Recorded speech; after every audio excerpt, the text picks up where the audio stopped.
Welcome to the Retro Rollback, and time for the next part of our trip back to Britain in the 1980s.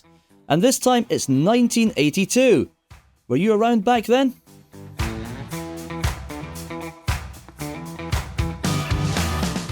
Let's start in January, and there were big changes to the franchise holders on the ITV network, particularly around the Midlands, as the ATV brand that had been entertaining people since 1955 with this catchy jingle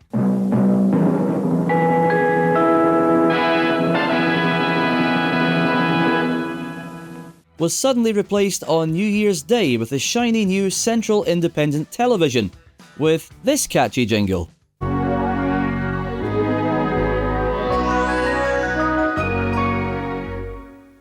The South saw changes as well as TVS and TSW took over from Southern and Westward respectively.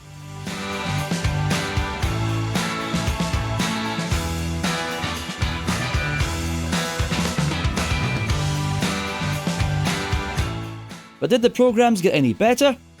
Don't be silly. One for the train spotters now, as one of the UK's iconic locomotives was retired from the nation's railway network. On the 2nd of January, after over 20 years of service, the last British Rail Class 55 Deltic disappeared from the tracks. With a top speed of 100 miles per hour, it was rendered obsolete with the arrival of the Intercity 125 in 1976, which funnily enough could travel at 125 miles per hour. Funny that. January in 1982 was a bit chilly. In fact, it was chillier than ever before as a UK record low temperature was recorded in Braemar, Aberdeenshire. The mercury plummeted to minus 27.5 Celsius. That's cold, even for us Scots. At a time when Prime Minister Margaret Thatcher was at the forefront of every news bulletin, and on the front of every newspaper, the attention turned to her son. Mark Thatcher took part in the Paris-Dakar rally that seemed to disappear off the face of the earth. On the 12th of the month, he was officially reported missing. After a large-scale search, including 6 military aircraft from 3 different countries, a regiment of Algerian ground troops scouring the terrain, and the British media in a frenzy, he appeared 2 days later. He'd taken a wrong turn. January ended with bad news on the jobs front. Unemployment in the UK hit the 3 million mark, the highest since before the Second World War. February began with more bad news. Laker Airways, one of the original no-frills British airlines and famous for its SkyTrain service from the UK to America, collapsed, with debts reported of around £270 million, regarded as the biggest corporate failure in UK history. The collapse was largely attributed to the UK recession of the time and rival airline Pan Am dropping prices of their transatlantic services by 66%. A new clothes shop appeared on Britain's high streets in February as the first branch of Next opened its doors. Although Next was a new name, it was actually a result of a merger between 2 Leeds-based clothing stores. Let us know in the comments if you've ever stood in the rain at 6 AM waiting for the next sale to open. Back to bad news again, and another failed company. This time Belfast-based car manufacturer Delorean. The company only lasted 7 years and only produced one model, the Delorean Sport, a stainless steel car with futuristic and unique gull-wing doors. Only around 9,000 were built, but the company and the car are written into Hollywood movie history, as the car plays a starring role in the movie series Back to the Future. 1982 saw the beginning of the end for corporal punishments in Britain's schools. The European Court of Human Rights ruled that teachers who cane or belt children against the wishes of their parents were in breach of the Human Rights Convention.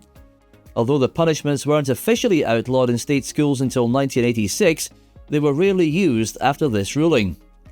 Some say they should bring them back. What do you think? March was a quiet month in 1982, but it would be the calm before the storm.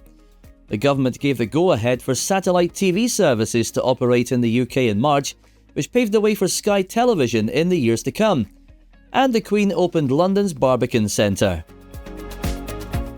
The 2nd of April was the most significant date in the 1982 calendar, as Argentina began its invasion on the Falkland Islands, beginning the Falkland War. The war lasted just over 2 months and dominated the news headlines with memorable scenes of warships and destruction as the British Armed Forces fought the Argentinians in a conflict that the British won, but ultimately claimed the lives of 255 British troops, with over 750 seriously injured, and the loss of warships and helicopters. April also saw the death of an actor that had become a household name throughout the 60s and 70s. Arthur Lowe, who was best known for playing the pompous Captain Mannering in Dad's Army, collapsed from a stroke in his dressing room as he prepared to go on stage at the Alexandra in Birmingham. He passed away the following day, aged 66. But he'll always be remembered for this famous scene. Don't tell him, Pike! One of the UK's most iconic nightclubs opened its doors for the first time in May. The Hacienda in Manchester was run by Factory Records and hosted some of the biggest acts of the time, including the Smiths, who formed shortly after the club's opening, and Madonna, who in 1984 played her very first UK gig at the venue. But one of the main acts on the opening night of the club was Bernard Manning. Into June, where we had a brand new coin in our pockets, the 20 pence. And a fun fact for you, did you know that 20 pence is only considered legal tender up to the value of £10 when paying for goods? I'd love to see someone go into a shop with 2 pockets full of 20 pence coins and paying for something worth £10. The look on the cashier's face would be a picture. June the 14th was another important day in 1982, the date of the conclusion of the Falklands War, as a formal surrender was agreed. On to the 21st, and at 21:03 hours, Princess Diana gave birth to a baby boy who was named William. The press and the country as a whole waited with bated breath outside St Mary's Hospital in London for that famous photo of Charles and Diana walking out holding the new royal prince. Okay, before we get stuck into July in the second half of 1982, it's time to take a break from all the heavy news and do a bit of food shopping. Let's start at Farm Foods, who had special offers on for the Easter holidays: 12 morning rolls for 52 pence, a £2 bag of frozen chips for 95 pence, and a proper retro dessert, £2.45 for a large Black Forest Gatto. Farm Foods' rival back then were Bijam, who later became Iceland as we know them today, and they were selling a bag of frozen chips twice the size for just 88 pence, 7p cheaper. I'm off to Bijam. One thing that has come down in price considerably since 1982 is the price of a new TV. The latest Philips 20-inch colour set was advertised as ready for the 4th channel. That came later in the year, and more on that later in the video. As I'm filming this in 2025, £269.95 in 1982 is the equivalent of £1,217.54 today with inflation. Ouch! One of the most bizarre headlines of the year broke on the 9th of the month as Queen Elizabeth woke up to find someone in her bedroom, and it wasn't Prince Philip. Michael Fagan broke into Buckingham Palace and entered the Queen's bedroom, evading both security guards and electronic alarms.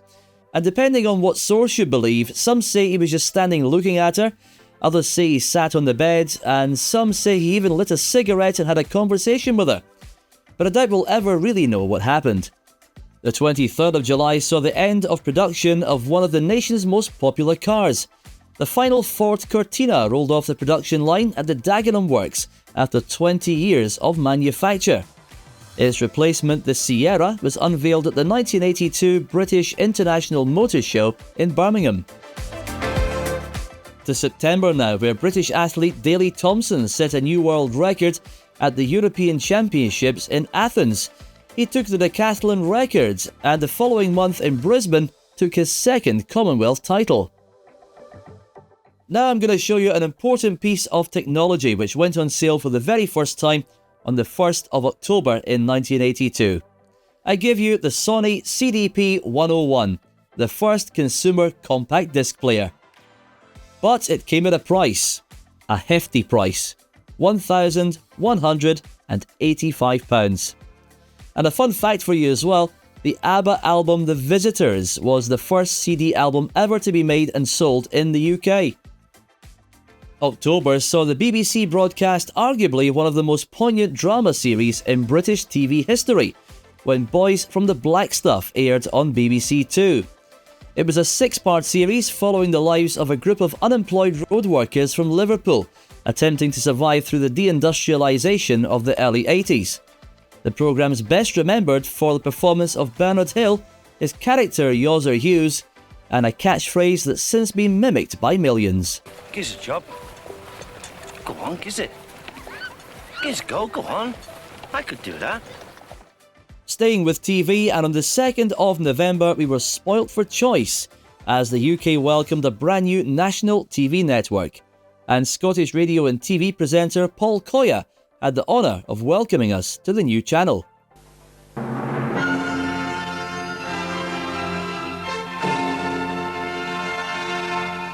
Good afternoon. It's a pleasure to be able to say to you, welcome to Channel 4.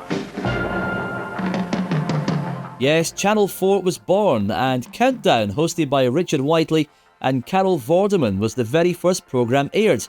It also saw the birth of a brand new soap opera, Brookside.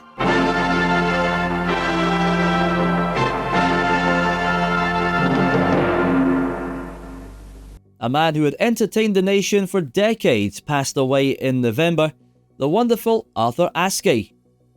Arthur appeared in the very first BBC radio drama in the 1930s and starred in countless films and variety programmes right up until his death. As the year ended, a blockbuster film landed in the UK cinemas that saw box office takings skyrocket. We all queued around the block to see E.T. Phoning Home. And with that, it's over to you. What do you remember about 1982? What were your high points and your low points of the year? Have I missed out any important stuff that should have been in the video? Please tell me in the comments section. It's always great to hear from you, and I love reading your memories and your thoughts on the years and the videos as well, so please do get the comments into us. And if you enjoyed this video, give it a thumbs up, and please consider subscribing to the channel as well. It doesn't cost you a single penny, but it does help the channel and also tells you when new videos arrive. If you want to remain in the past, then be my guest. Click on one of the videos on screen just now to continue onto another featured year, or indeed, I'll catch you again on the next video. Thanks a lot for watching, and I'll see you soon.